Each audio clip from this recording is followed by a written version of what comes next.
And I was like, what do you mean godlike powers? And he says, well, for example, we need to teach you ethics so that when you have the power to rip the ozone out of the earth, you don't do it. I just like, in my head, I'm like, you have got to be kidding with me. The ozone off the planet, that's a new one.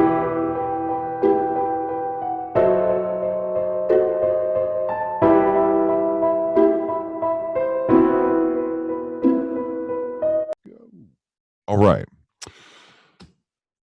It is episode 7, I believe, of Up at Night with John. And I have with me John Hartman.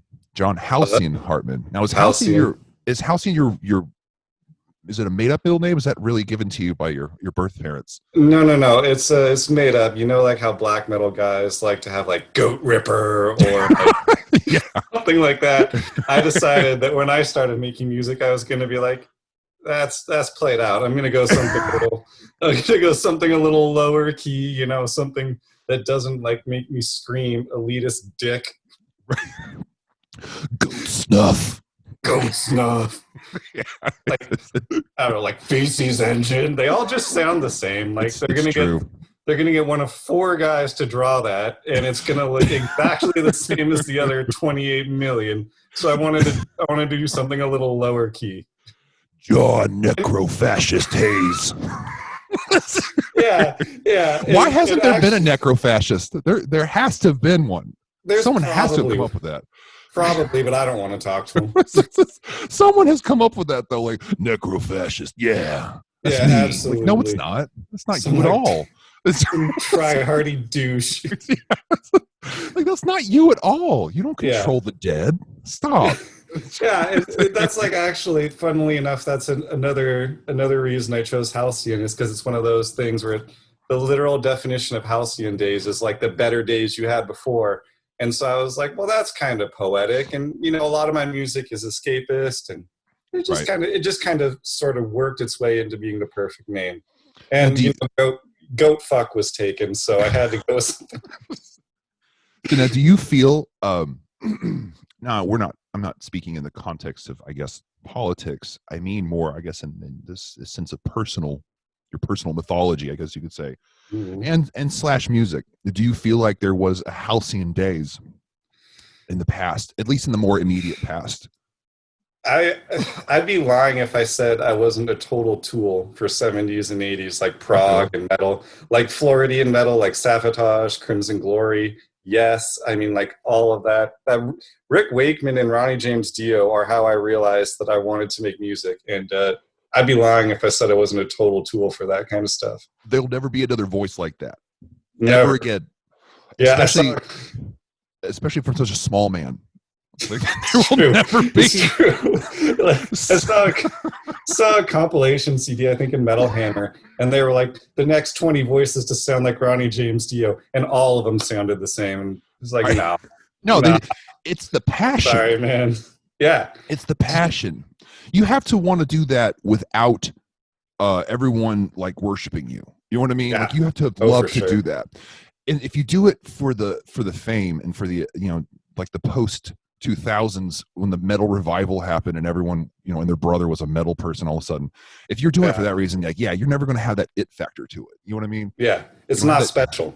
Yeah, exactly. Yeah. Did you ever hear about the time Scott Ian from Anthrax met Ronnie James Dio? No, I have not. Okay. You got time for a story? Because I sure do. Hilarious. All the time. All right. So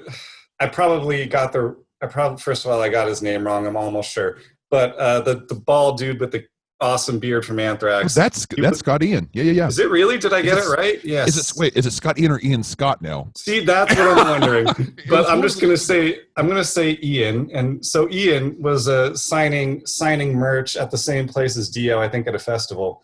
And he goes, "Oh my God, that's Ronnie James Dio." And they get to the end of their signing line, and he says, "You know what? I'm going to go meet Ronnie James Dio." Oh, this was a tour. I'm sorry, it was a tour. And they were opening up for Dio, and he says, "Hey, man, thanks for taking us out." And Dio goes, "Nah, thanks for coming out with me." And Ian goes, "Nah, thanks for taking us out." And Ronnie goes, "Look, man, we can sit here and stroke each other's ego all day, or we can go in back and have a blunt." That's And awesome. that's so personable. Like that's just a real dude right there. And that was his ritual. He drank half a beer, smoked half a blunt, went on stage. I mean, you can't really hate someone for that. I mean, hey, if you're Dio, you can pretty much do whatever you want. Burn down a village, smoke half a blunt. I don't care. It's true. It's so true. Yeah, I during the 90s, I was really young, but I was really rebellious in the 90s. And so I would sneak off all the time and see shows and stuff. And my some of my family like had friends at some of the promotional places in Virginia Beach where I grew up, like in the Boathouse and around Virginia Beach and Norfolk, and huge bands came out there. So sometimes I'd be able to get out there and like see people when I was like 13. I got to see Nirvana when I was 12 and a half. It was really cool. It wasn't like looking back now, it wasn't like what you would think it would be, I guess you could say. You know what I mean? Oh, it was really raw. It was a really loud, raw concert. It was. Yeah. I wish I could have seen it when I was older. You know what I mean? Yeah, it's not the mythic like, oh my God, it's Nirvana. Yeah, you know? it wasn't like that. Yeah, it was like the old. I imagine it. I was never a Nirvana guy, but I imagine being like the old punk concerts that like took place in dive bars and everyone shoved each other and like really I think that's why they got where they got. They somehow were able to capture that in a bottle. Oh yeah, for sure. You know what I mean? It's just no one else was able to do that. I mean, people were able to hit people hard. People were able to get up there and just destroy people with punk rock, but no one was able to just package it. Like, it was very capitalist. Very anti-Nirvana, like not what they were preaching, I feel like in some ways. Right. But yeah, because like they somehow all of a sudden one day you wake up, everyone knows Nirvana and everyone knows that they play raw, angry, loud music. And I just like I said, I was never a Nirvana guy, but that's what it felt like to me. Like when I went to high school, they were already gone, but the way it's been explained to me is that Nirvana just like came in overnight, put a bullet in the head of all the glam artists, and then that was it. My brother was like my Sherpa into, at that time, modern rock and indie rock and stuff like that, because he was much older than me. He was like 11 years older than me. So he was going to college during like the late 80s, early 90s. And so that's how I got to see a lot of bands, actually, was through him. And I remember back in those days when Nirvana hit, and I do remember I was a kid. Halcyon days? Yeah, the Halcyon days of Nirvana. I do remember it was sort of like that. I think a lot of it, the mythology is kind of settled in concrete now. Yeah. I think there's like a grain of truth to every folk tale. And I think there's a little bit of that to that. I think people were getting tired of hair metal anyways, though. I think that's really what was going on. You know what I mean? They were getting a bad reputation at that time because they were getting bloated. They were just... for sure. There were like 9,000 hair bands. You know, it's really weird to think of them as revolutionary, but they were. Yeah, but you got to remember, they were revolutionary back when they were bands like Kiss and, you know, people like that who were really early hair, like the New York Dolls and really early Motley Crue. That was revolutionary. 28,000 different variations of the word iron, steel, lion, or some other bird, cat. You're not revolutionary at that point. You're the same band. And that's where it got bloated. Now, what happened? What was the glam metal connection from glam rock? You know what I mean? I mean, you could see it, but then there's this turn that it takes where it's like, this has nothing to do with glam rock anymore. Like, it's weird. I couldn't put a finger on it, but I feel like where glam started getting really hard was the Shout at the Devil album. You know, it's like, boom. Yeah, Motley Crue I think they were the ones that brought that to it anyways. They brought like the like, okay, we're here for real. We're not like just doing pretty boy stuff. Around. Yeah. No. That was, I think, those days. Also, Randy Rhoads, the Randy Rhoads, Eddie Van Halen battle, you know, when he was in, what do you call it, Quiet Riot for a minute. And like 10 seconds. Yeah, right. I listened to this one guy. I got drunk with this guy like years ago. He was a session player. and he was a session player in LA for the longest time. This dude was like, he was really bad. Like he was in a bad way, man. You know what I mean? He was like a victim of like the whole 80s LA scene. You know what I mean? Right. He was gone. And he was telling me about those days of going out to clubs and seeing Randy Rhoads like for like doing that. And then like Eddie Van Halen over here is like just a block away. And like that's what it was like. I was like, God, that's so crazy to think about. You know, on a related note, I don't know if you're into death metal at all, but whenever we have like a band come through in Seattle, occasionally they'll be like, dude, Jeff Loomis is here. And we're like, what, really? Jeff Loomis is just there hanging out. And we're like, oh. So that was kind of cool. I was into death metal like in the 90s. And then post 90s, it just, I didn't have a decision about it. I just never really listened to it anymore. It was really weird. It was all deicide and I mean, to me, I guess those are Halcyon days as well for that kind of metal. Bolt Thrower, I like all the old school stuff too, like Bolt Thrower, all that Earache stuff. Yeah, I loved all that Earache record stuff. That was those were beautiful. That was beautiful for its little time. Absolutely. I've got a Cannibal Corpse flag above my toilet. You don't have to sell me on Cannibal Corpse and like death metal in the 90s and stuff. It was awesome. It was. I mean, like there was kind of like an air of that like skater thrashiness to it too, you know, where it was a little bit of like might punch you in the face just because I can. You know, that raw energy to it too. I don't want to. I want to warm up to, I guess we could say, the political realities of where we are right now. Okay. But one thing, and the only reason I'm saying is because this is sort of reminiscent of that, but one thing I do remember that's kind of gone now, but I do remember it like just vividly, was how integrated a lot of music genres were with everybody. With races, with people, with classes. It was not as segregated as it became in the 2000s. It's really weird because it's like skaters like rocked with rappers rocked with skaters. It was a weird thing. It all grew up together. It was really Public Enemy and Anthrax went on tour together, I think a few times. They did that Bring the Noise, or they did a variation of Public Enemy's Bring the Noise, and it was killer. Like you're right, for sure. And then after that, like it was modern rock, whatever you call it, alternative, whatever you want to call it. It was a very it was just a very wide open time for people, and they weren't as crazy like that. You know, it wasn't crazy for people to enjoy it together. I saw a lot more black people in concerts back then too than now. So it tells you something. Yeah, I kind of blame the death of that integration on the boy bands because, like NSYNC, you know, they had a predominantly white group. Basically, I'm going to go off on a long tangent, but you either saw like minority bands or predominantly white bands, and then those fan groups just went. Right. You didn't see it as much anymore, and so I kind of yet another thing to blame on the boy bands. So I'll stack it on there. But that's kind of where, maybe that's not the direct cause, but that's about the time I think I see the division there. Because I think there was just this little point in time. There was this little moment in history where there was a little blending of it all. And it was like, everyone's welcome. Everyone is. And bring it.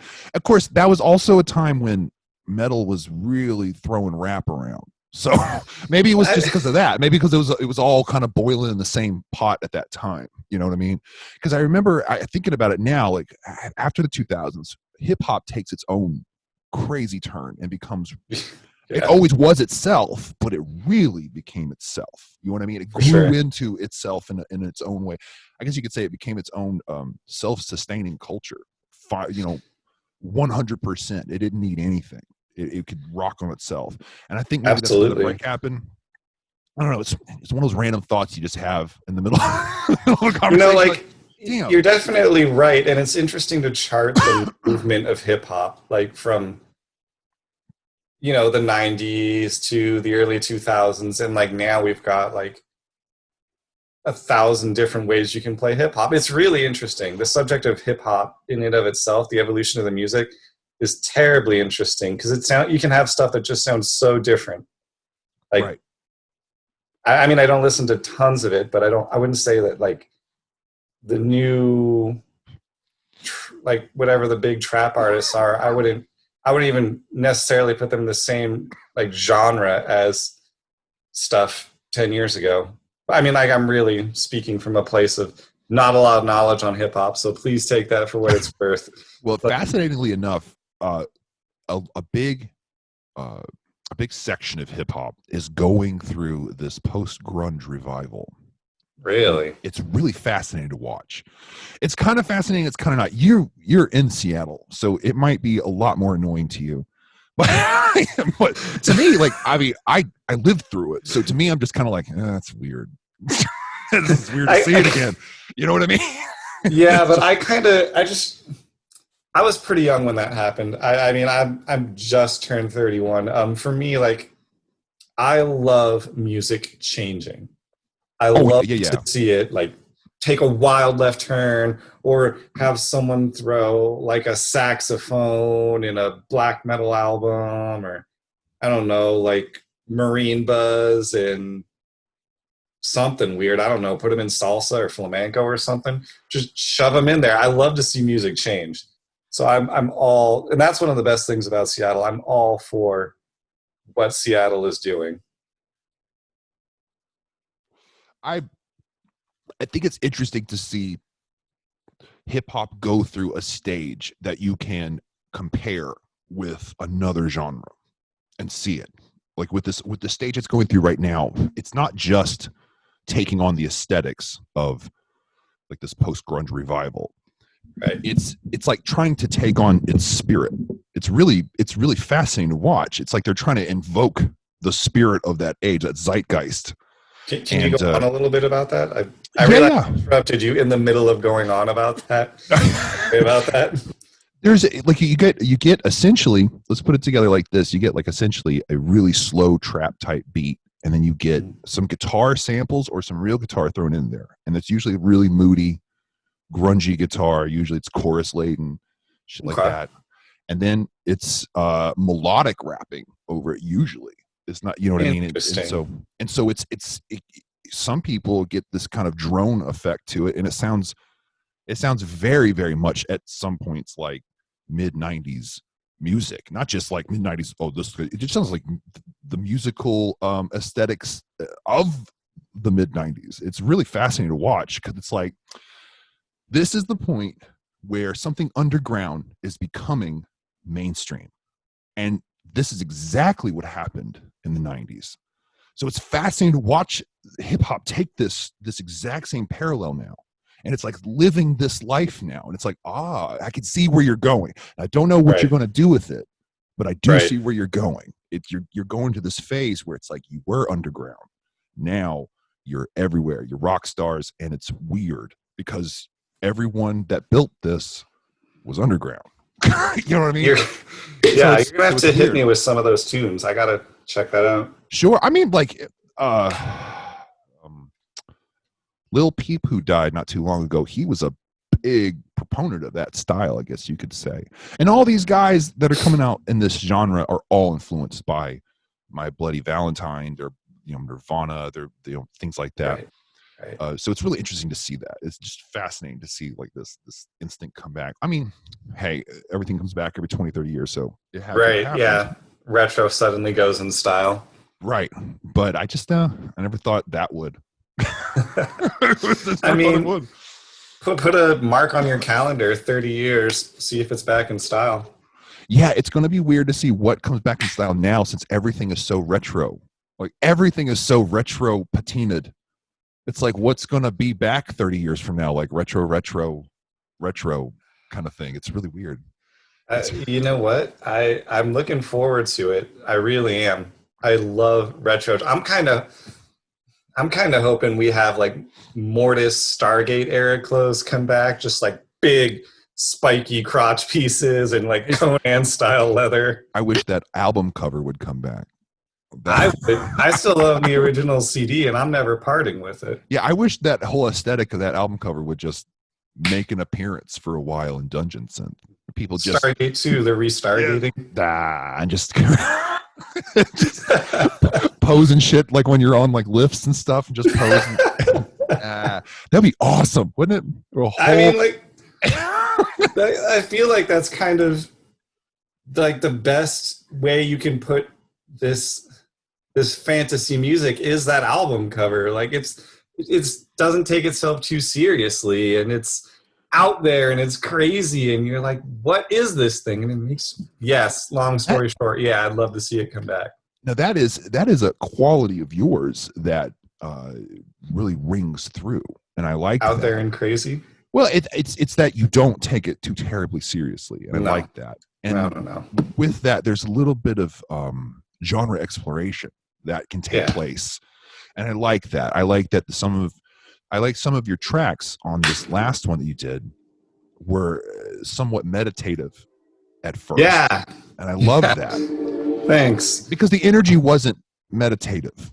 You know what I mean? The approach was, and so the energy was way different. It was psychedelic. It was you know, it was like a lava lamp. It was constantly moving. It was you know, indulating, but it was meditative at the same time, and that's what I really enjoyed. You had these two elements coming together that were really well thought of.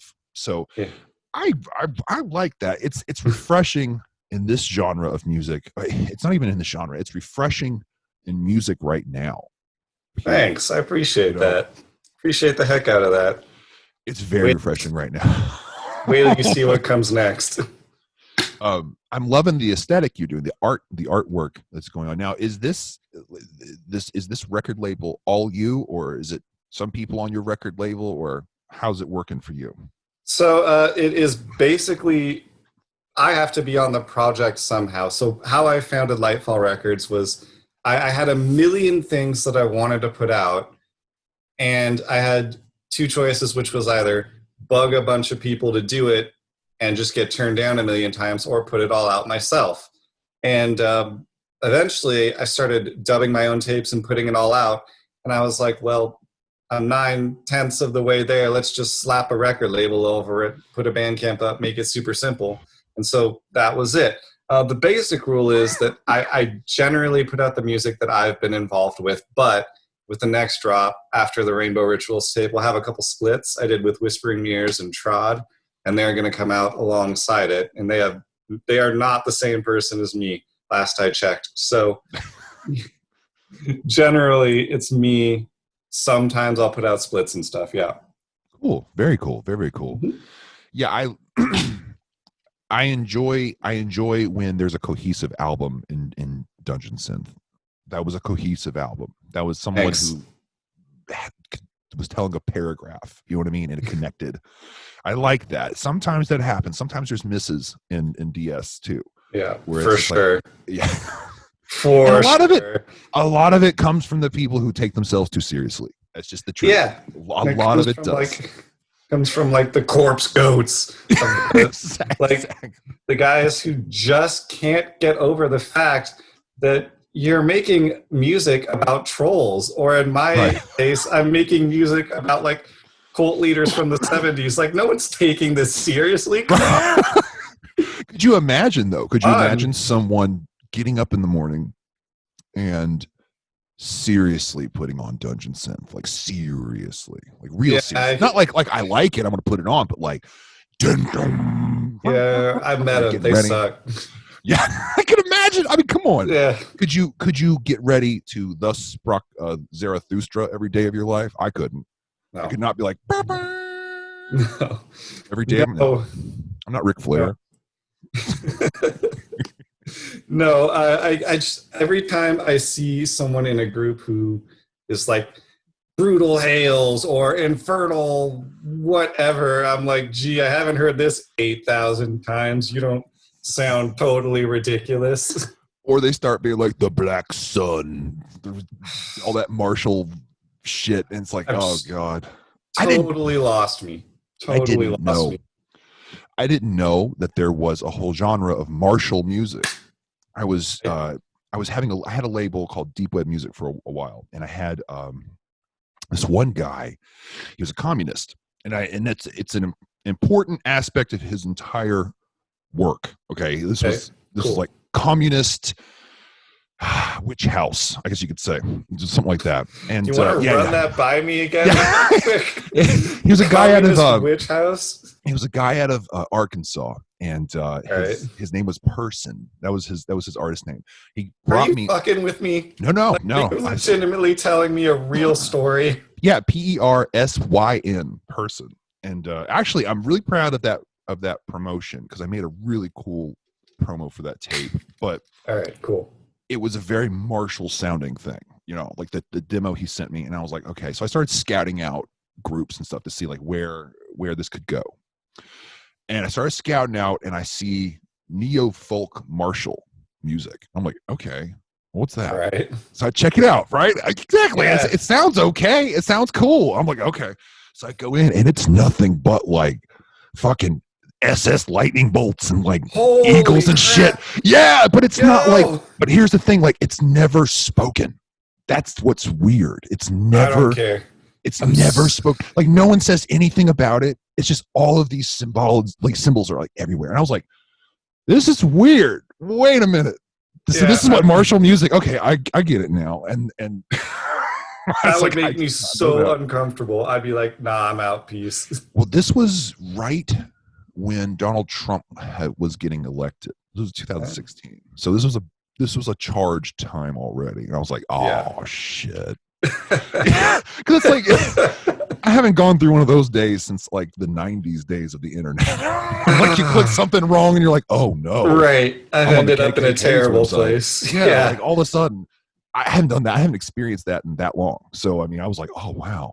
Okay, so that's what this is. All right. I did not know. Nonetheless, it's like so that easy music, to not know and just wind up somewhere terrible now.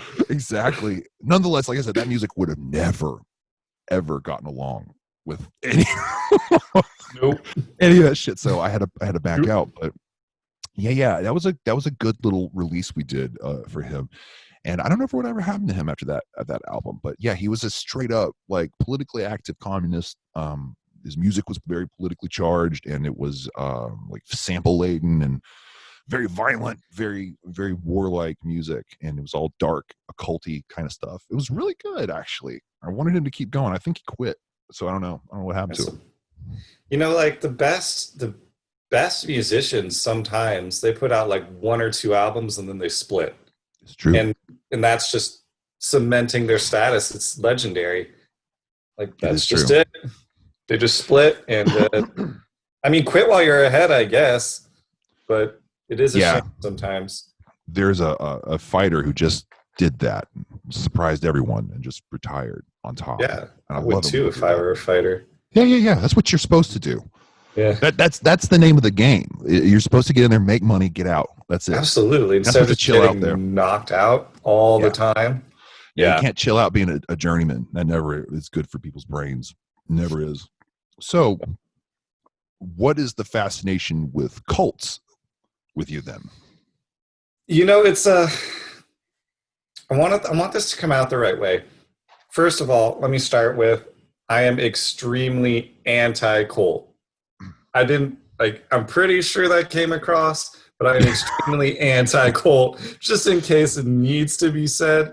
But it's that morbid fascination that makes people watch Netflix series and Hulu series about like serial killers and all these other morbid things. It's just a morbid fascination. And to me, it just sounds so wacky and insane.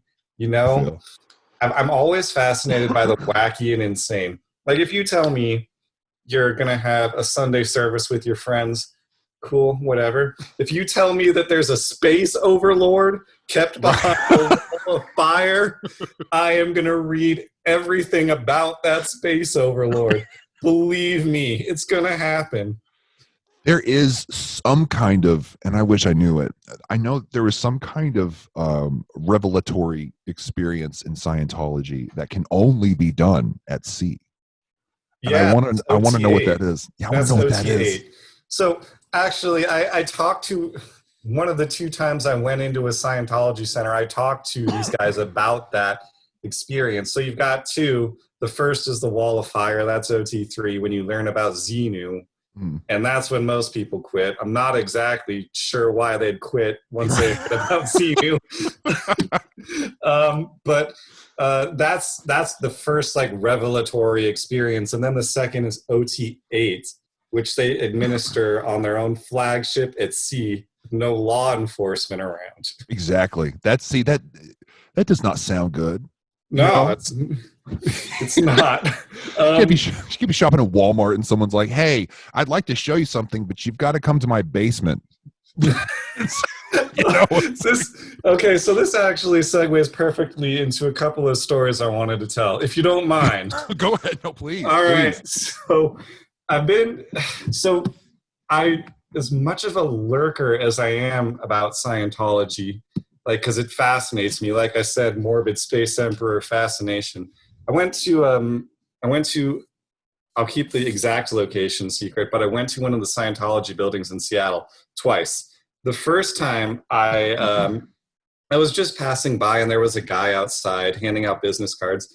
And I just wanted to like shake his hand, say, hey, because, you know, he's a human being and everyone around him is dejecting him and he's wearing door hop outfit in like 80-degree weather. And I was on my way to a show, so luckily I had an excuse to get out of there pretty quick.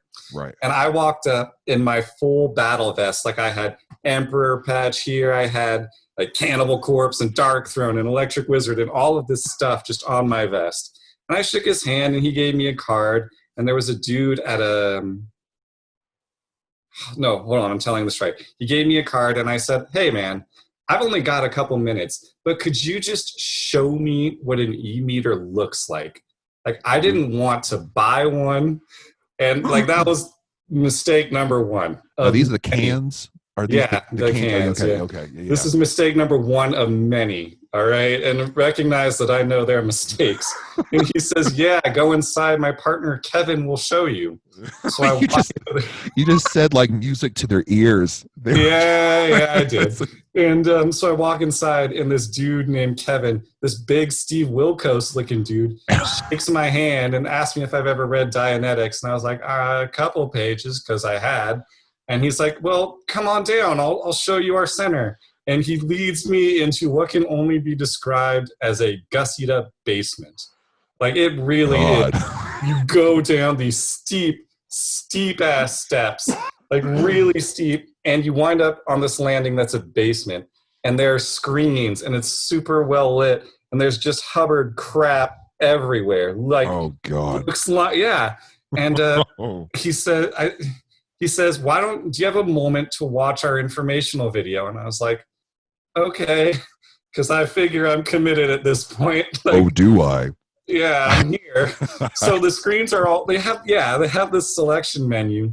And I was like, all right, that one, humankind as a spiritual being. And he says, great. And he hits it. And the selector does not, in fact, play human as a spiritual being. The selector little square, like a Mortal Kombat character select square type thing. Oh, wow. It scrolls 2 videos to the left and then does not play that video. So I said, oh, well, things happen. And he goes, no, let me try again. He hits the video. It now scrolls 2 to the right and does not play that video. So he goes, all right, I'll fix the screen. And I go, all right, this is super weird already. He undoes a panel on the wall. Like, the panel pops out and he walks behind it and reboots the monitor. And the monitor that is displaying all of the Scientology videos reboots in Windows 2000. Oh my God. Yeah. Which is your culprit, by the way. Which is my yeah. And so then it finally boots back up and he hits the video, and this time the screen does not respond, like, at all, just nothing. And yeah. And I said, you know what? That's fine. I got a show to be at. I'm only in town for the show. I got to go. And he says, okay, fine. But before you go, let me give you this. And he hands me the Scientology magazine. They have their own magazine, and it's the best produced magazine. Like, it's got like goosebumps and really textures going on.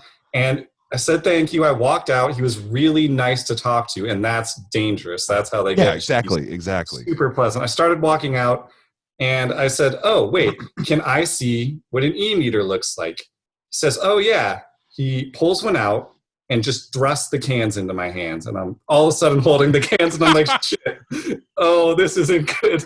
And he goes, okay, think of something. I think of my sister, and the needle jumps. And he goes, what was that? And I say it was my ex-girlfriend.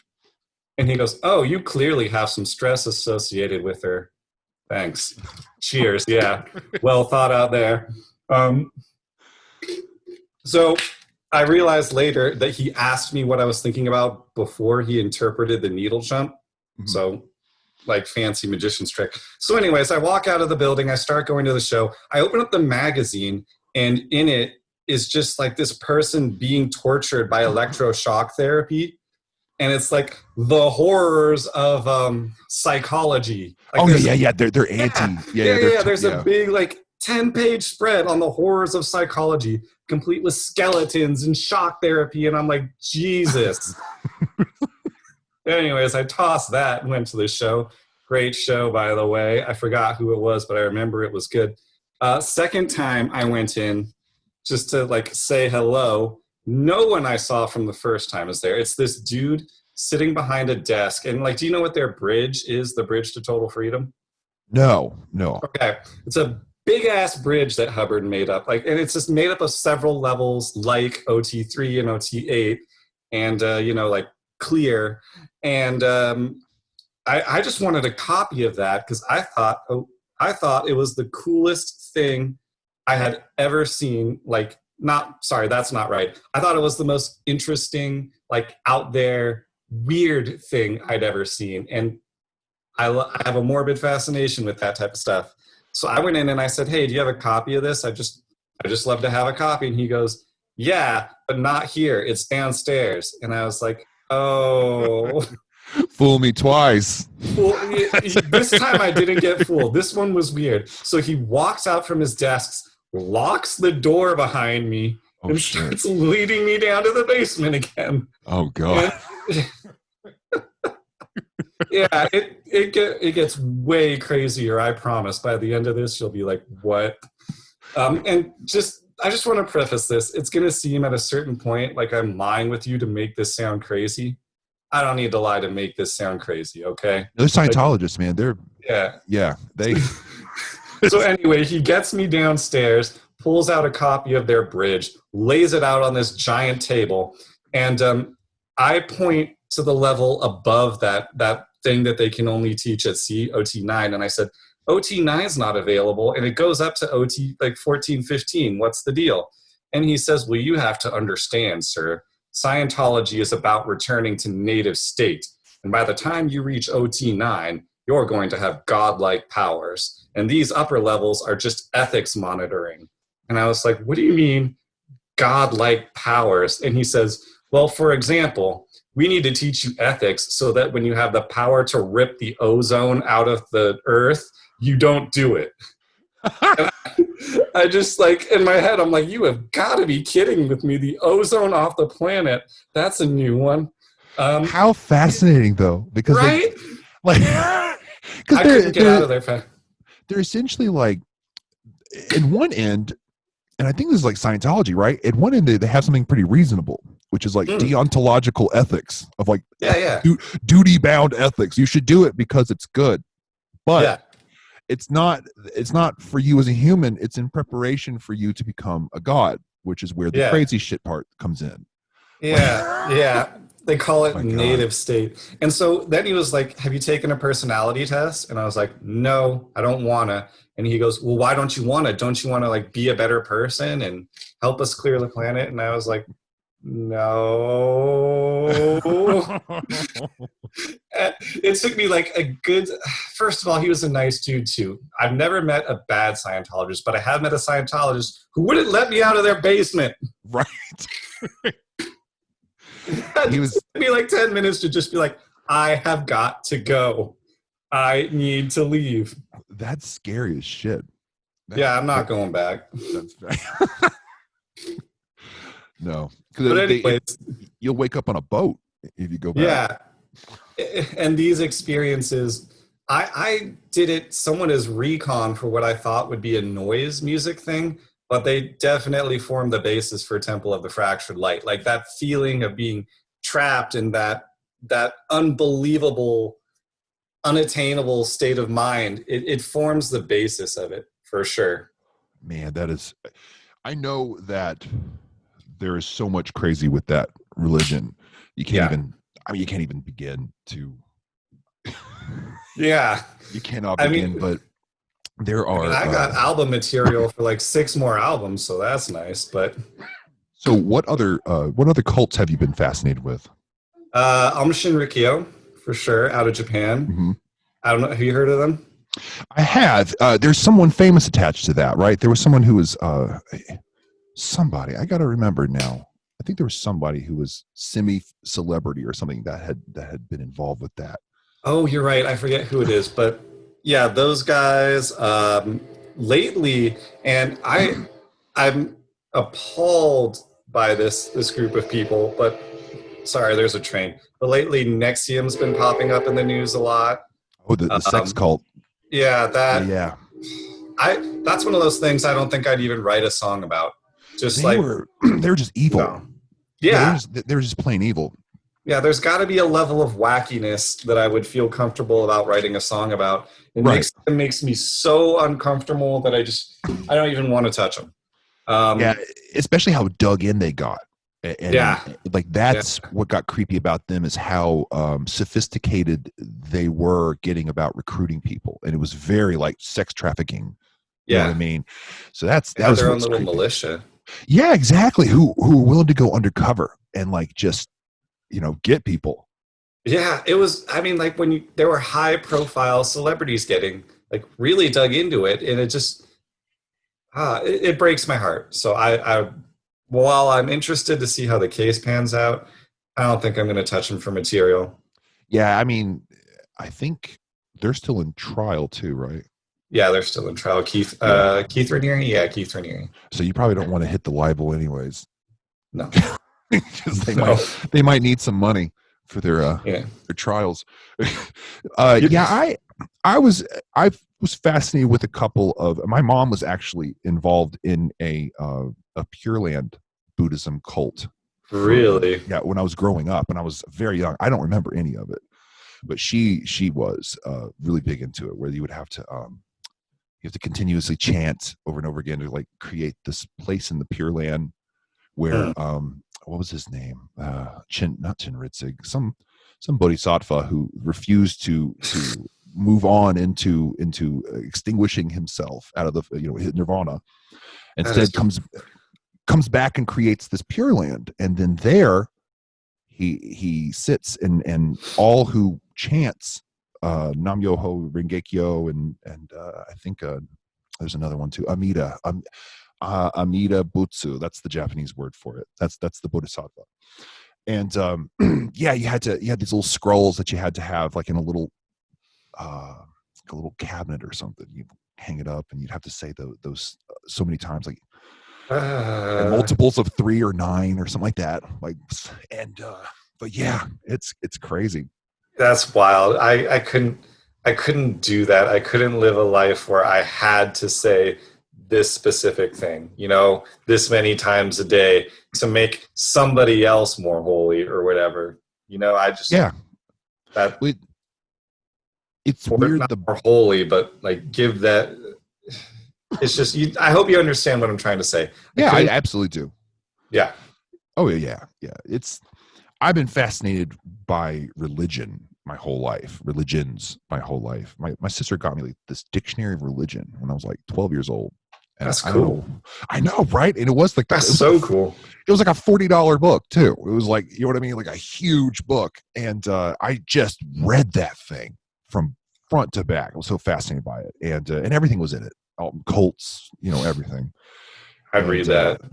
yeah, I loved that thing. And but yeah, that's where I got fascinated with all that stuff and just all of those things. I'm glad that some of the Charles Manson stuff is coming back up, where people are starting to talk about maybe there was some agent influence into this too.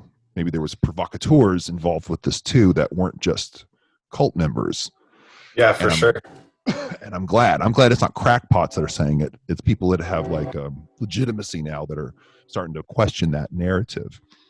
Yeah. Sorry, we got a big ass train coming by. It's okay. I live literally like 20 feet from the tracks. I used to, when I lived in Tennessee, I always lived near somewhere in proximity to a train. So I understand. I really do. Yeah. Don't have a lot of space in Kent. So, or like Kent is like 15 minutes train from Seattle. So I say I'm from Seattle just to let everyone know. Hey, yeah. No, I've done that before in places like Knoxville, where I lived like 5 minutes out of Knoxville, and then you don't want to tell people like, "Oh, I live in Strawberry Plains," because no one knows what the hell that is. You know what I mean? Like Knoxville. Yeah. Oh, okay. Yeah, totally. I got you. It's the same thing here with what do you call it? Louisville. I live right outside of Louisville, so people. Let me grab something real quick. Yeah. People don't know where I live, Mount Washington, because that's like no one knows that. So I just say Louisville, and that's it. Yeah, I feel you. Yeah, it's interesting that. So is it just cults that are informing your albums, or is there going to be something up the road? It started out, funnily enough, as like B movies, like the first EP, I don't know what you'd call it, the first work for Temple of the Fractured Light. It had some cult influence, but I sampled like The Brain That Wouldn't Die and Haxon, and it was mostly inspired by B movies. But going forward, it's definitely more about cults. Like I've got this like folk Xenu dungeon synth mashup with a little bit of like 70s prog influences, and then after that it'll be can I talk 2 albums ahead? Do you care? Please go ahead. All right, so I've got this album. It's really kind of like a duology. It's 2 albums. It's a Majesty of Oceans album and a Temple of the Fractured Light album, and the goal is to have them come out the same time because they're made with the same mindset. But the next, like, or maybe the first like full-fledged Temple album is actually about it's a tribute to the movie Heavy Metal, and it's about this world where cults have all like become their own faction, and it's about this man journeying through the world and like having fiction inspired by these cults and how they're interacting with each other, and having just these wild 70s trippy adventures through this world. It's called the Groovopolis. It's nice. I'm pretty stoked on it. I love what you're describing, because that's not done very much. No, I'd rather take a risk and have something either be really cool or total trash than just like do the typical dungeon synth thing again. Right. No, yeah. I'm with you on that. I like all of the different explorations that are starting to go on, and I like the misses just as much as I like the hits, because those help things go along. You know what I mean? Oh yeah, for sure. And I think there's a lot of crying about that. And I don't know why. I like it. I want to see it happen more, because if it doesn't, it's that scene's going to die. That's what happens to all of them. Yeah. Like, I don't know if you were around for it, but do you remember the Grawl the Goblin stuff? I remember the artwork. I didn't listen to it, but I remember the hand-drawn. Yeah. It's really quite good. And people just gave him unending amounts of crap about it. And I was like, why are you doing it to this poor guy who's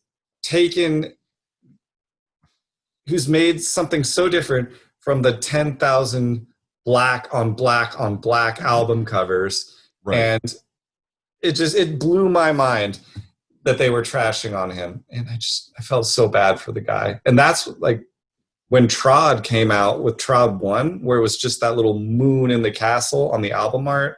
Yeah. And it was just simple dungeon tunes, you know? Like how Grog was just simple dungeon tunes. Yeah. Sorry about that. He was sorry about that, Gabo. Didn't mean to dog on you, Gabo. He Sorry was about on, he was on the Goblin OnlyFans account. that. Just Oh yeah, throwing that cash around. yeah. You know what though? That tape sold out, and there are still a ton of people that listen to it. I'd love to get a hold of it, I and never got to hear it. I just remember the it's artwork good. though. It's quite good, quite good. Yeah, it's there. The elitism in scenes have to go, man. It's just Yeah, for it's sure. so over with. But here's what I think. I think two things. I think first of all, the elitism has to go, but I think there should be an egalitarian vanguard. Like there should be a vanguard of people who are loosely confederated together, and they don't make decisions and they don't do things like that. They just influence each other and they influence things just by being. And people can come and go in this little confederation. And that is where things should be instead of elite groups and things like that. If people like, it's like I started really thinking about all of the Marxist and somewhat quasi-Marxist and socialist ideas that are bubbling at the surface of the zeitgeist of the time right now, you know. And I started thinking about it a lot. I started thinking about it deeply because when I was younger, I read a lot of Marx. I read a lot of literature. I read like zero, so I'm gonna have to trust you on.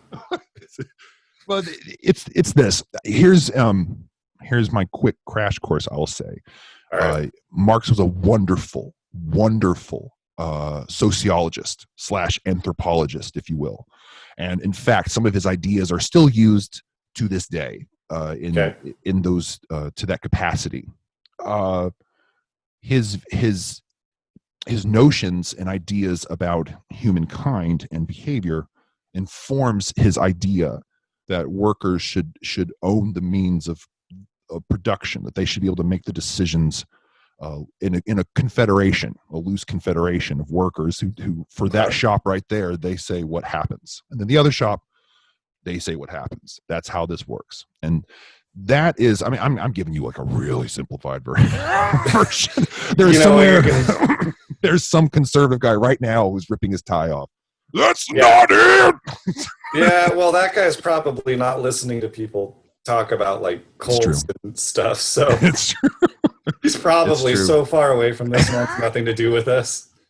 I mean, we could forward it to someone. Just like you could film a reaction to the 30-minute crash course for your channel. get like wish that guy would listen. Man. Yeah.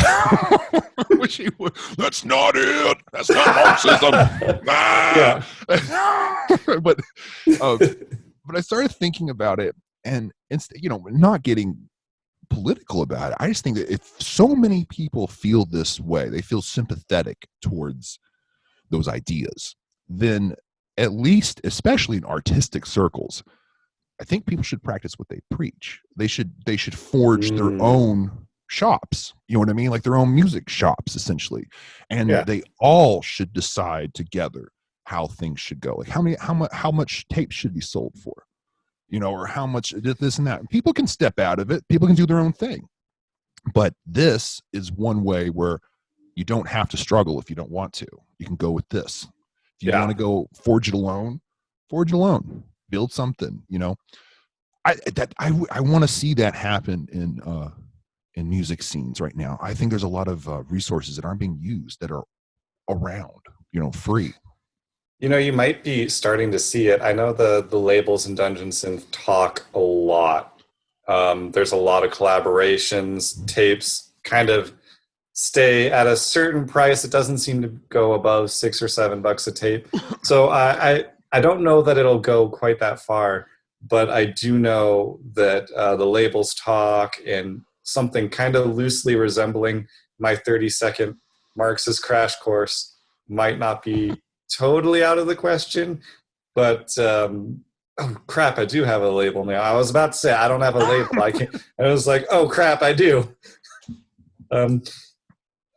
You know what? I wouldn't necessarily think that you won't see it. I wouldn't put money on it, but knowing how much the labels talk, I wouldn't think you won't see something loosely resembling that. There should be, at least, if not to give some kind of physical manifestation of what you believe in, to show other people. You know what I mean? Yeah. So you can show people a working model and say, see, it does, here's what we do with this, you know? Yeah, so you can see guns a bit. Right. I also think that there should be a more unified approach in the genres being sold on net labels. And I don't mean in this Marxian way. I just mean, like, everything's so segmented right now. You know what I mean? It's like you get over here. Well, you have like Dungeon Synth, and then you have Synthwave, and you have Vaporwave. And like there are these little worlds, and yeah, they, you know, worlds spontaneously form and this and that, but like there's no label that tries to go 360 with all of them. You know what I mean? Like it's like a culture thing. Like there's no united culture of all of us are in it together as net labels.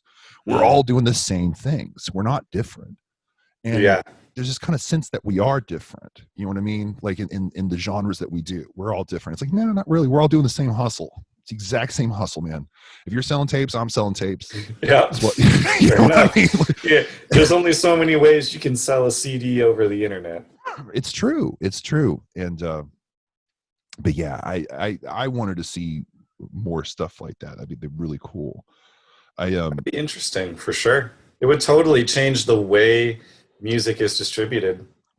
Yeah, I am going to try something of this effect pretty soon. Not the second one, but the first one, more of like a co-op. Pretty soon. I started this new label that I haven't released anything yet on it because I've been working on making sure that like everything's perfect, because I've learned a lot from the past releases that I've done. So you now always do. You're right. So now I just shut up about it until like I'm until everything's done. And then I wish I'd done that. That would have been great. I've done that before. Like I've been like, you know, here's the tape. Wow, you ready? And then after that, I'm like, oh my God, I didn't have that. This, I don't have this. Oh God, what am I doing? Yeah. Yeah. But yeah. So how many tape releases have you made now? Counting what's not on the label?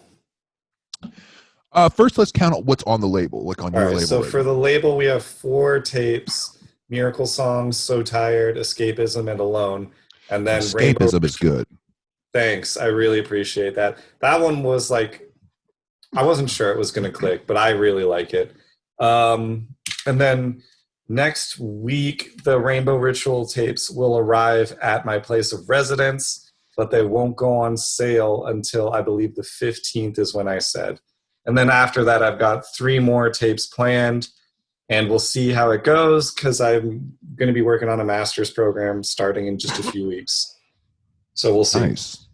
And then aside from the label, I've done, I think, 4 releases with Ancient Meadow. Shout out to Jordan. He's my boy. Shout out to Jordan. Shout out to Jordan. He's a friend of the podcast. I know. He's, you know what? He actually did he was the first person to say, yeah, John, I'll take a chance on you. And I will never, ever, ever be able to get over how much that means to me. So, nice.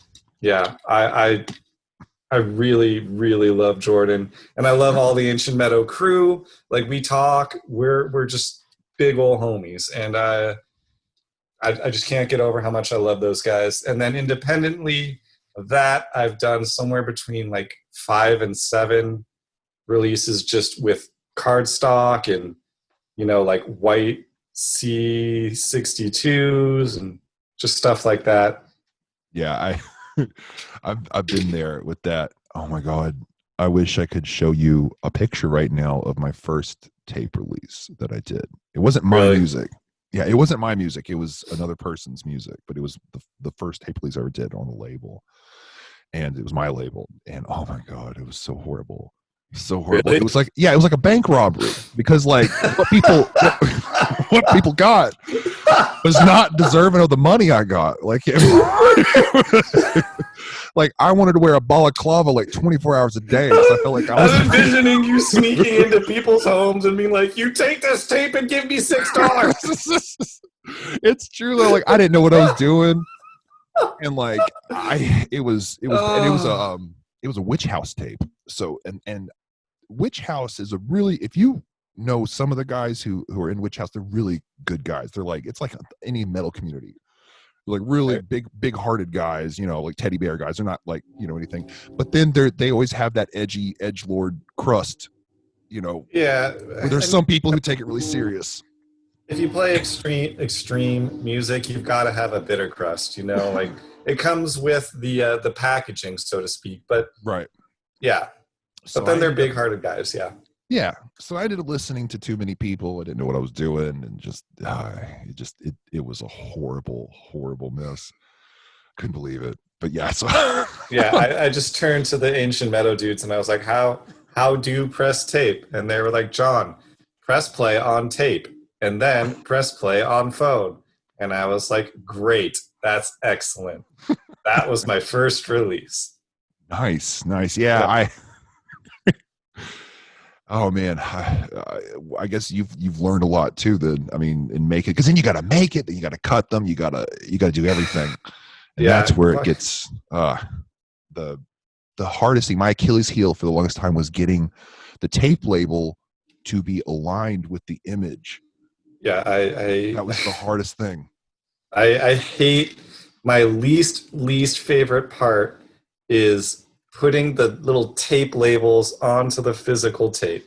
Oh, God, every time I've got to do that, I just want to throw the tape against the wall, say, nope, not releasing this. Just like, yeah, because it's like you're picking saffron.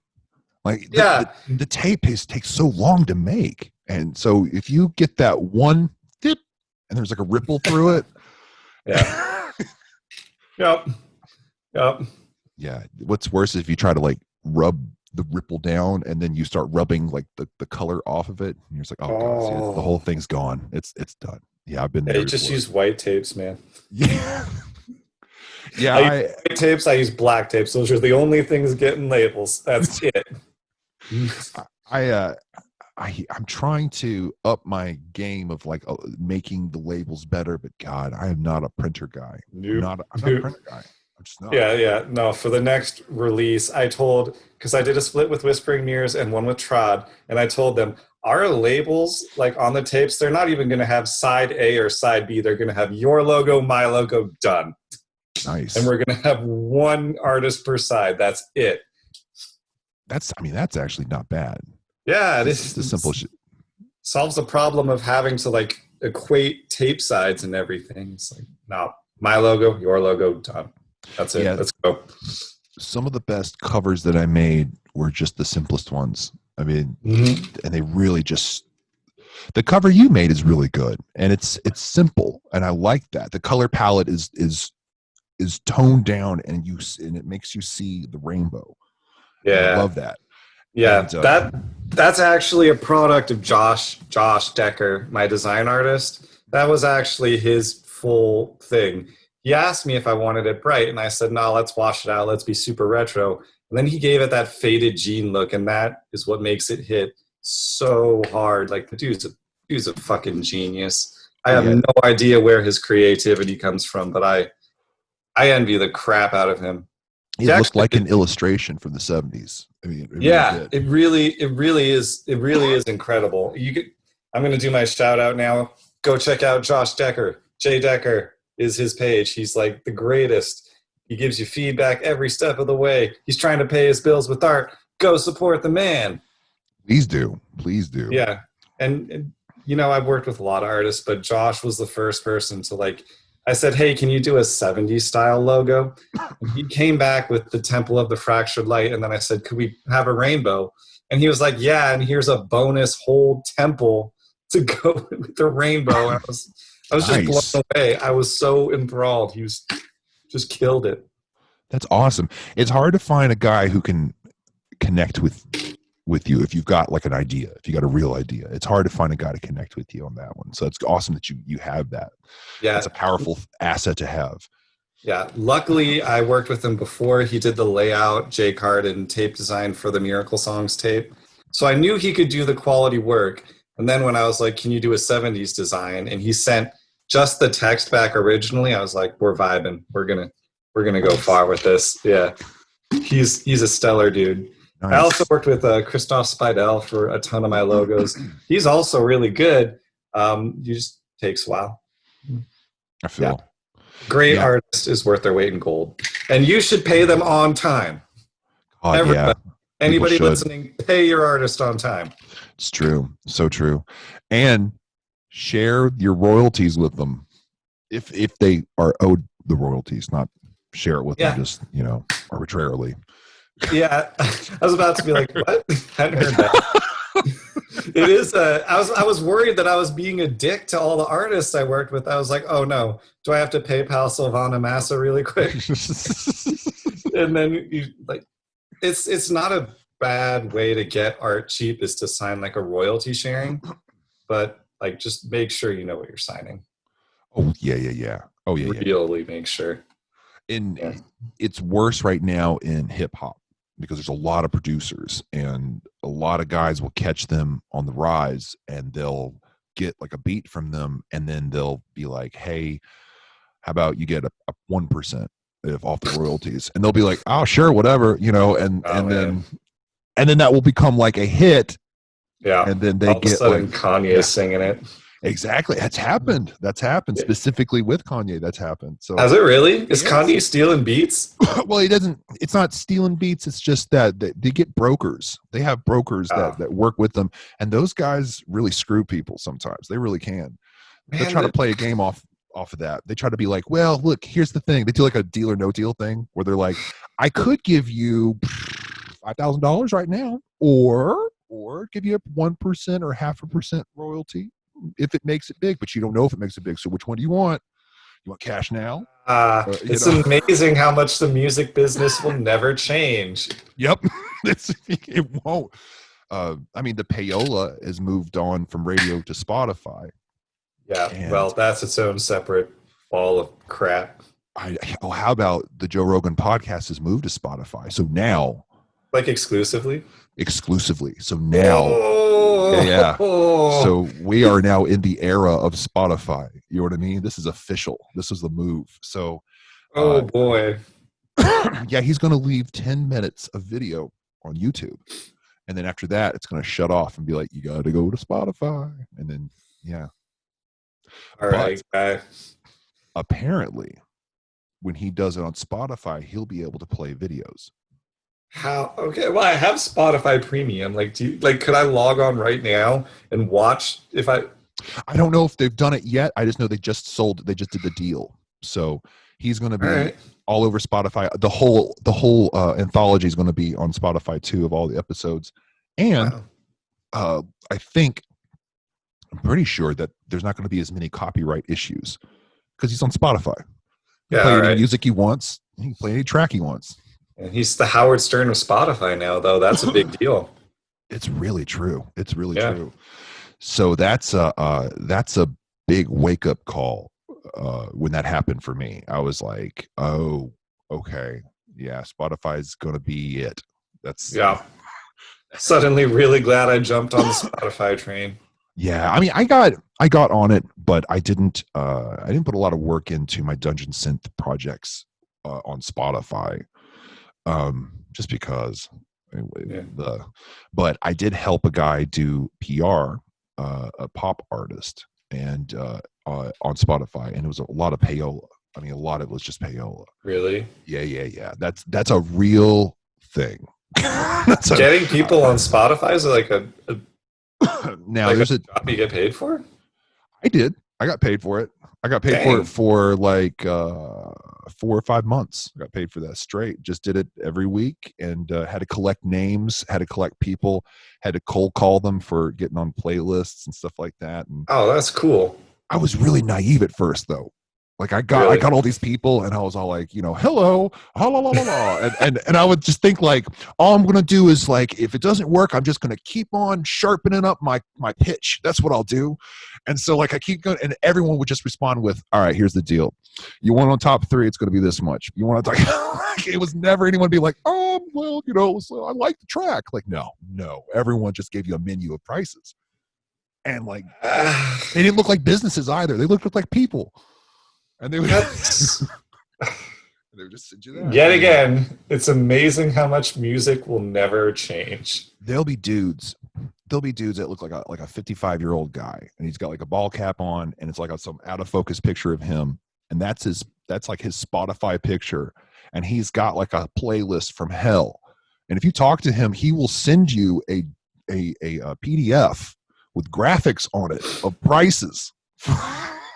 You know what we ought to do? We ought to get like the entire dungeon synth community and black metal community in, figure out how much it's going to cost for like, I don't know, like Chainsaw Gutsfuck from the Death Crush EP to be like at the top of the pop charts, and just like pool our money and put Mayhem or something like that. You know what? I really think, what if the entire dungeon synth community came together on Spotify though, and then shared the profits? What if they all just made a playlist? I think you could.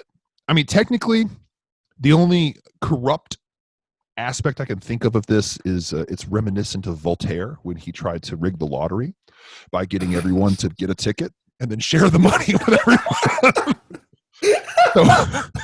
I was unaware that Voltaire did that. He did. He got in trouble for it, but he changed.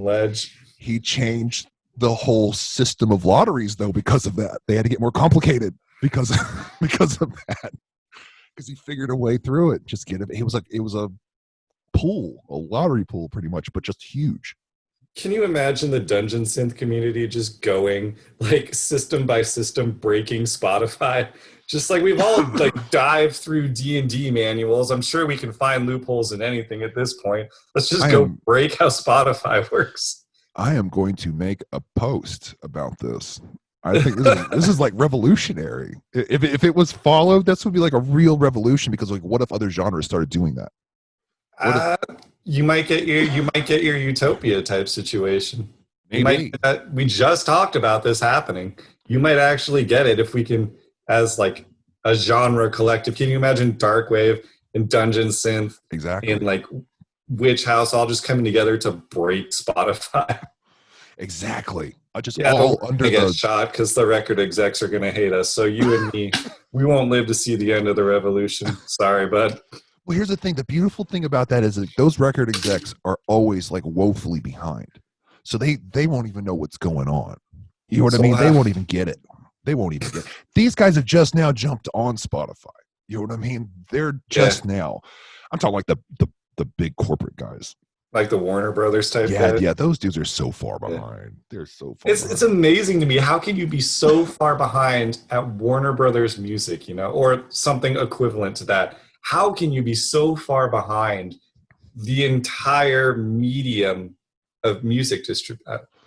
I think it's like this. I think it's like when you're poor, you're very aware of how much money you have. You know what I mean? Yeah. I'm a teacher in Seattle. You're hyper aware of it. You know what I mean? And you develop a discipline. You develop disciplines. Even your taste buds are more disciplined. But the second that everything gets paid for, and the second you have money to play with, things get a little looser. And then like your whole perception changes. And I think that's what happens. Like they get opulent, and then it's just, you don't live in that world anymore. You don't live in the world of hungry people. You live in the world of opulence, and just be like, what do you mean that didn't sell? Well, then here's $100,000. Here, make some more. Make it sell. Yeah. You know what I mean? I can't wait to get out of the world of hungry people for like a day. That'd be great. It would be so weird to think about throwing money at a problem. People say, you can't throw money at a problem. I'm like, can I at least have a shot? Can I try? Can you give me $100,000? See if I can make something. And then I just blow the $100,000 and make Dungeon Synth sell. Can you imagine trying to get Dangorodrim or do you pronounce it Fife or Fief? whichever. Can you imagine trying to get that on Spotify to like sell? Like, here's $100,000, make Tar Nu Fuin sell, and then Or Balrog. yeah, or like Urukai, or just something crazy. Make the plot. Oh my God! Oh, yeah, the Diplodocus. A real budget. Slow Like, and heavy. Slow and heavy, that's baby. that's a great album. That's such a great album. Like, it's better than you would think. 'Cause you It would goes think to it's just show. a meme project, but it's not. It's so real, and it's transcended the genre to some extent. It goes to show what laser focus does for an aesthetic. I mean, Absolutely, it really does. That's what laser focus does. If you trim all the fat off and it's just nothing but lean muscle of your idea, it's like this is Diplodocus. You get it? Because you do. Yeah. The second you say it, you get it. So you don't have to sell it anymore to anyone visually. Now it's just, you get the Diplodocus and you get some prehistoric shit in the background, and it's like boom. Then the music, I mean, the beautiful part about that is the concept is so wide open that absolutely. That it's not disappointing. It's not chained down to like this isn't prehistoric enough. You know what I mean? Yeah, absolutely. So it's interesting. So that was it goes to show that Pumpkin Witch is another example of what goes to show for a laser focused concept. If you have that, if you just and you keep drilling that same point home, and that's it. That's what I aspire to. Like, I'm hoping someday people will be like, no, this is Temple. And if you don't get it, where are you? Like, that's that laser focus that, first of all four of those like really cool people have. Pumpkin Witch is three dudes. Like, all of those people have a focus that I just can't put into words how much I admire them as musicians. I did not know it was three people. It is three. And if you see them, when you see them in person, they're the most ridiculous three people you'll ever meet. They started the Dr. Pepper beverage war. Okay. Pumpkin Witch. Just so you know, that was Pumpkin Witch. Yeah, I mean, that is that's why I took a lot of time off from doing any more of my tape releases and went back to the drawing board. Do what? You stopped because of the beverage war? Yeah, no. No, because I wanted to get it laser focused. I wanted to make sure that the whole thing was it. There's no fat to it. Yeah, and there's merit to that for sure. Yeah, this next release that I'm going to be doing is going to be it's going to be about the demiurge from, I guess, Gnosticism. I guess it's kind of the idea where it's going to be. But the concept, the laser concept, is going to be focusing on the colossal magnitude of the creature itself. So the whole thing is just about just being colossal. It's a colossal sounding album. For sure. So I've been trying to make everything sound that way. Just make everything sound like a fucking giant. And so it's been interesting to do that. How many drum tracks you got on it so far? Because you're gonna need 12. Man, it gets ridiculous. It gets I start layering them. Yeah, they are. Like, you ever like make the same drum beat and then duplicate it twice, pan it left, pan it right, but have some hits that are only on the left or right? I've messed around like that before. Yeah. Like the Devin Townsend principle. The thing that I like to that takes all the time for me is like shaping one drum, and so I'll layer it and cut it and layer it until it's good, and then I move on to the next one. And it takes so much time for me when it comes to that. It's weird. It's like it's the only thing that it takes time. What DAW are you using? What DAW? I use two. I use LMMS as my main DAW, and I use FL12 as my side DAW. So I don't know if you can do this in either of those, but I use Ableton predominantly, and there's like a cool hidden secret to getting the drums the way you want them, which is you bounce them down to audio, you reverse them, and then you take off the very end. So you get the reverse of the hit fading up to the actual hit of the drum. So it goes boom. Nice. It sounds really, really cool. That's my recommendation to you, is to try that. That's something I can do. I mean, I think you could probably do it in both, but that's something that I can do in LMS better. I am and this is the only time I'll say something so confident. Like I am like a verifiable master of LMS. Like Really it's yeah. nice. I like, and there's not many of me around. Like, it's a weird thing. I feel like I'm like a master of an obscure style of kung fu. Like there's no other ones around. Like no one does crab style. Like it's so like Oh it's man, that's weird. great. Yeah. That's cool. Like when you know your DAW so well that you can just get in and make the exact music you want to make, there is really something to be said for that. Yeah, it's a blessing and a curse because LMS isn't the greatest DAW in the world. I mean, it's a free one, and it isn't, it has everything you need, but in a very backwards way. And so I learned that backwards way. And so now it's like, I mean, I go in FL and I'm like, I don't know what I'm doing with this.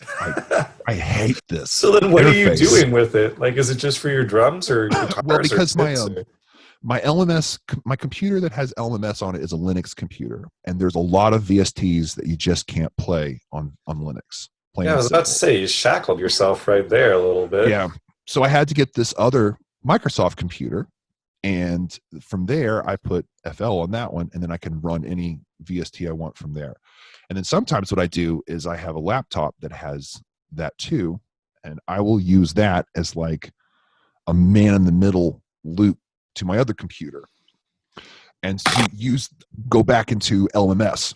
So pretty much, and it seems complicated, but you're really just at a keyboard playing music when you hit record. Nah, man, I need a degree in astrophysics to your rig. It's very unwieldy, but I don't do it very often. But when I'm in LMS, it's like a sketchbook. It's like, Okay. I mean, it's all part of the sacrifices you make to produce the art you want to make, right? Yeah.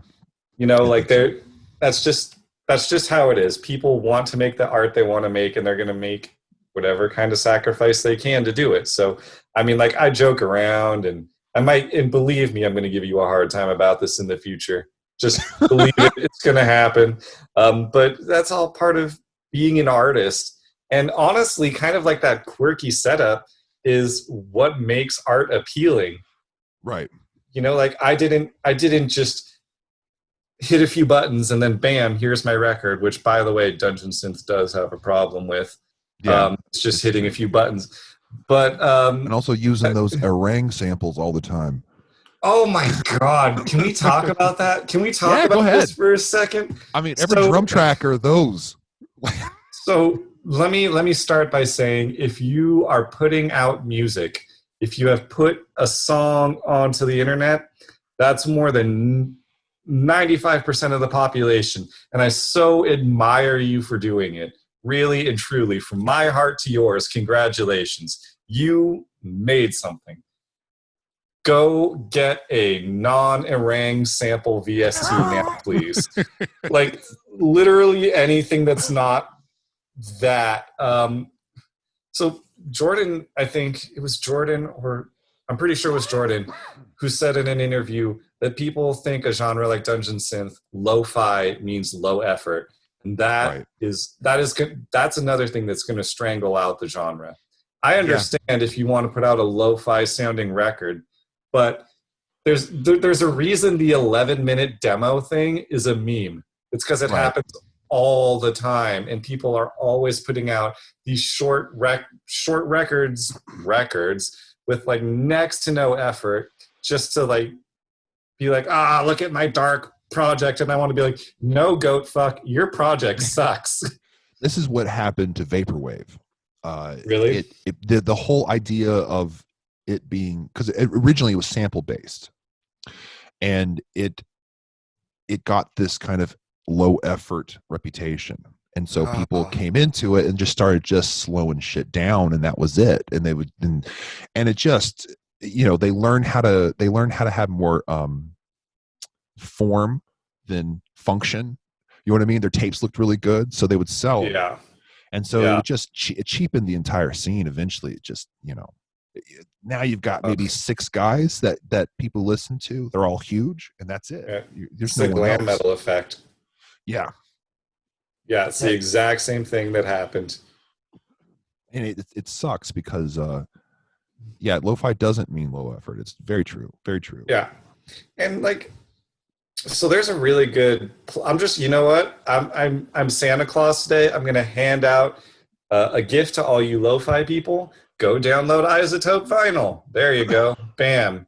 Oh Now yeah, your that's a record go-to. can sound what? That's a go-to. Yeah. Yeah. But the thing is, you could put out a really great record and then use that plugin on your master track. You don't have to put out a crappy sounding record just to sound lo-fi. Yeah. You know?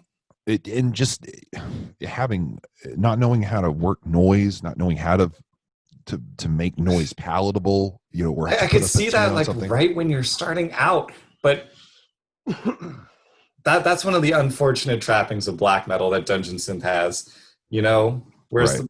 but the black metal guys at least had an atmosphere they were aiming at. Right. And the black metal guys had a history. There was a reason why black metal was created in the first place. You know what I mean? Yeah. It was a reaction. So you have to have that. And it's weird that because Dungeon Synth, it's like post black metal. You know what I mean? So it's got a post black metal feel to it. Right, and but not in the same way that Alcest has a post black metal feel. No, or oh my God, who Cult of Luna, the Ocean. The Ocean. Or Deaf, what's her name? Deaf Heaven? Is it Deaf Heaven? Deaf Heaven, yeah. Heaven, yeah. Not like so much that kind of post stuff, but it's in a way it's like it's a descendant, but it doesn't have like the, it's a lot like Americans now and comparing Americans in 1776. Like they had something to fight against. They had lived in another world. That was a different world. We live in a whole other world. It's weird. So it's like that. Like, well, we don't have all that to rage against.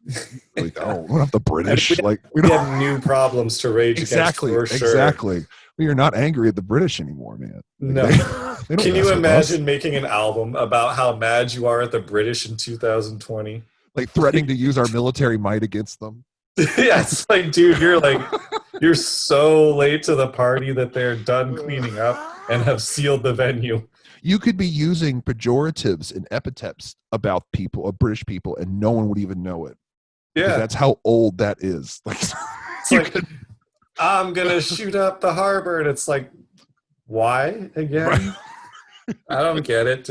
Did the harbor wrong you in some way? Now, I will throw in another free VST for putting a patina on your stuff. It is not as good as the Isotope Vinyl, but it is good in of itself, especially if you don't have the processing power. It's Lo-Fizer. It's really cool. It looks like a rack mount, and it's just got different little things. You can put hums to it, warp. You can put all kinds of things on it. And we're just stacking people up with good advice today. It's true. It's very true.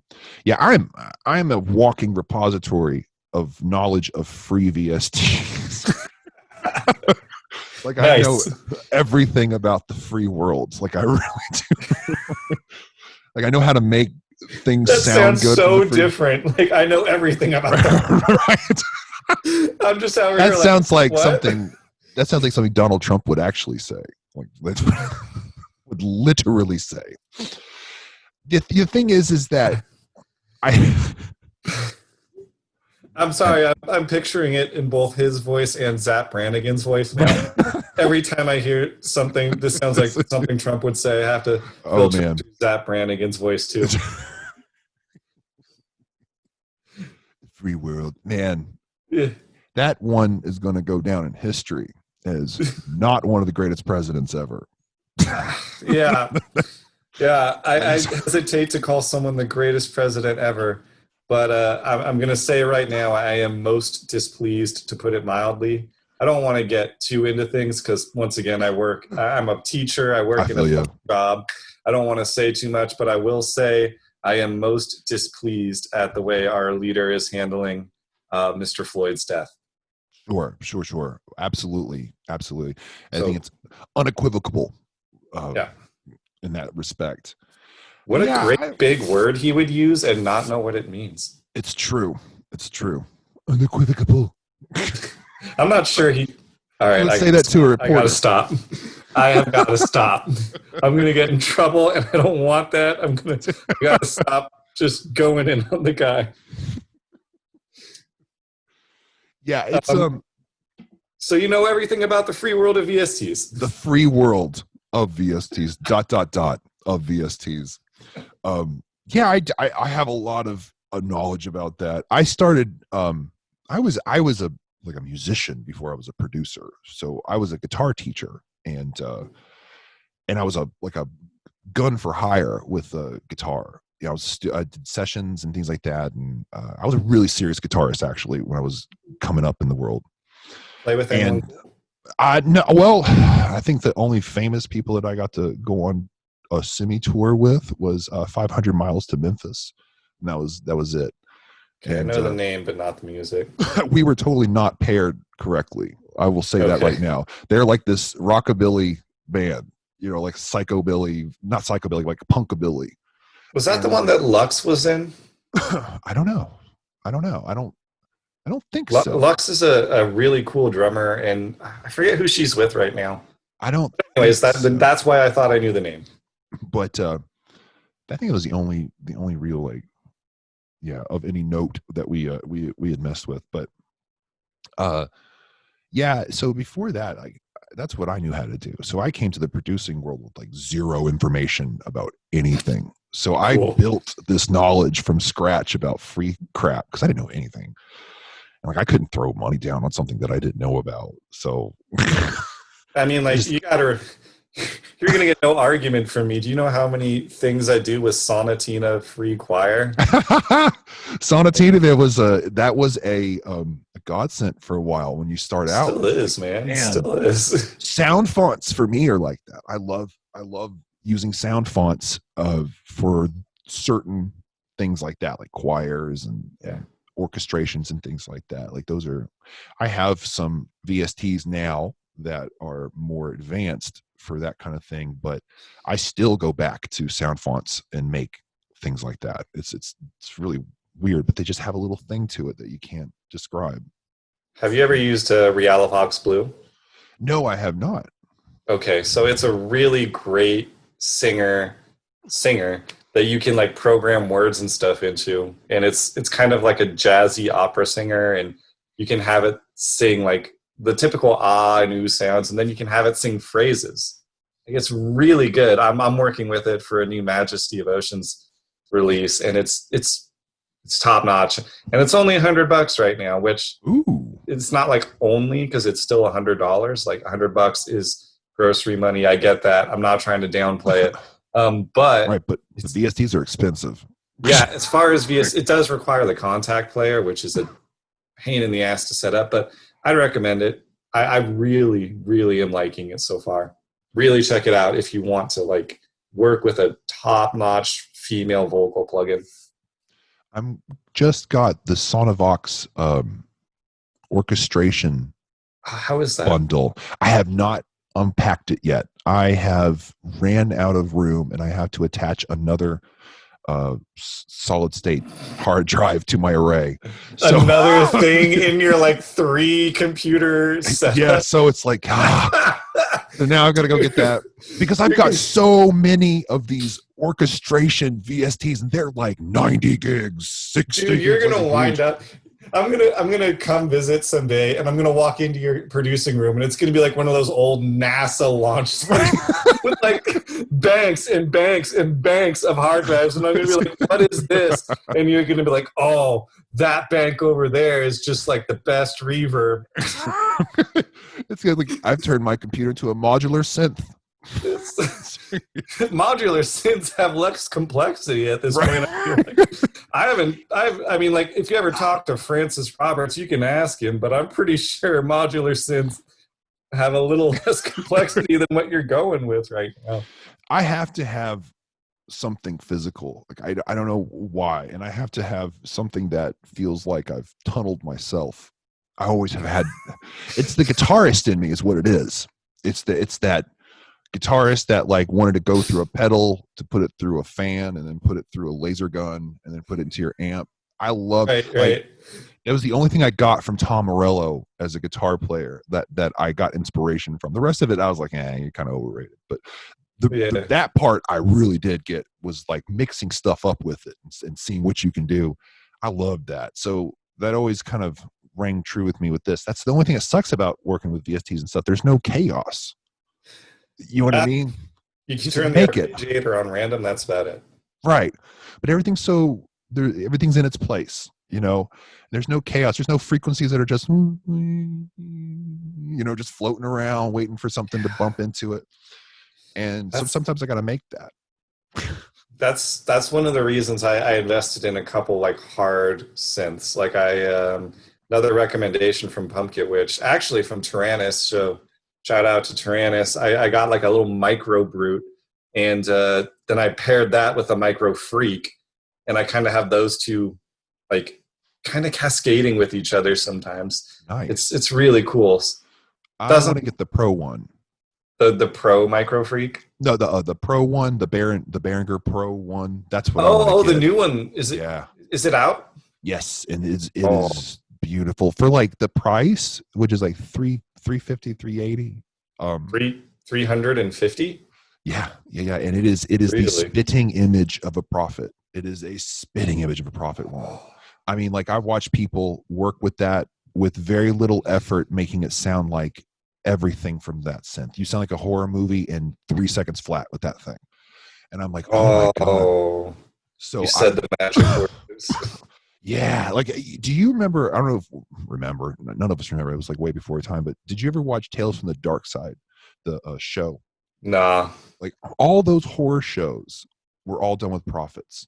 You should listen to that Oh, okay. sometime because You it's ever watch sorry, go ahead. go ahead. You ever watch Dark Shadows? Yes. Yeah.